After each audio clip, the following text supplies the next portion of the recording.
BNP যেহেতু বলেছে সব রাজনৈতিক দল অবশ্যই নির্বাচনে প্রতিদ্বন্দ্বিতা করবে, সেহেতু অন্তর্বর্তী সরকার একটি প্রধান দলের মতামতকে উপেক্ষা করবে না বলে মন্তব্য করেছেন প্রধান উপদেষ্টা ডক্টর মোহাম্মদ ইউনূস। দর্শক, এ নিয়ে এখনকার টিভিএস নিউজ আপডেটস, সাথে আছে আমি রঞ্জু ইফতেখার। ভারতীয় সংবাদ মাধ্যম দ্য হিন্দুকে দেওয়া সাক্ষাৎকারে এই কথা বলেছেন প্রধান উপদেষ্টা ডক্টর মোহাম্মদ ইউনূস। ঢাকার যমুনায় প্রধান উপদেষ্টার বাসভবনে দেওয়া সাক্ষাৎকারটি প্রকাশ করা হয়েছে 18 নভেম্বর হিন্দুর অনলাইন সংস্করণে। প্রতিবেদনে বলা হয়েছে, আওয়ামী লীগকে আগামী নির্বাচনে প্রতিদ্বন্দ্বিতার সুযোগ দেওয়া হবে কি না সেই প্রশ্নের জবাবে ডক্টর মোহাম্মদ ইউনূস বলেছেন, এটা ইতোমধ্যে ঘোষণা করা হয়েছে। আমরা রাজনৈতিক দলের বিষয়ে সিদ্ধান্ত নিতে চাইনি। বিএনপি এটা করেছে, বলেছে সব রাজনৈতিক দল অবশ্যই নির্বাচনে প্রতিদ্বন্দ্বিতা করবে, সুতরাং তারা ইতোমধ্যে রায় দিয়ে দিয়েছে। আমরা দেশের একটি প্রধান দলের মতামতকে উপেক্ষা করব না। তাহলে আওয়ামী লীগের নির্বাচনে প্রতিদ্বন্দ্বিতা নিয়ে আপনার কোনো আপত্তি নেই? এমন প্রশ্নের জবাবে ডক্টর ইউনূস বলেন, কোনো একটি দল বা আরেকটি দলকে বেছে নেওয়ার জন্য আমি কোনো রাজনৈতিক ব্যক্তি নই।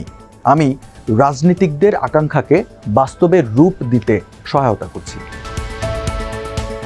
প্রতিবেদনে বলা হয়েছে, মানবাধিকার সংগঠন অধিকার এর তথ্য অনুযায়ী শুধু সেপ্টেম্বরে রাজনৈতিক সহিংসতায় 841 জন ব্যক্তি আহত হয়েছেন এবং 8 জন ব্যক্তি বিচার বহির্ভূত হত্যাকাণ্ডের শিকার হয়েছেন।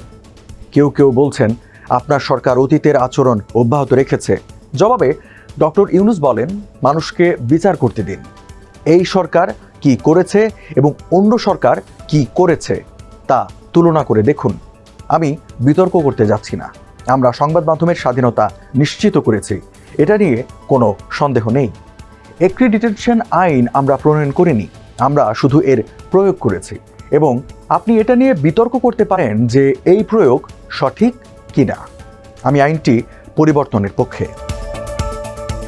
রাজনৈতিক উদ্দেশ্য প্রণোদিতভাবে বিচার করা হচ্ছে এমন যুক্তি দেখিয়ে ভারত যদি প্রত্যর্পণ চুক্তি অনুসারে শেখ হাসিনাকে ফেরত দিতে বাংলাদেশের অনুরোধ না রাখে তাহলে কি হবে?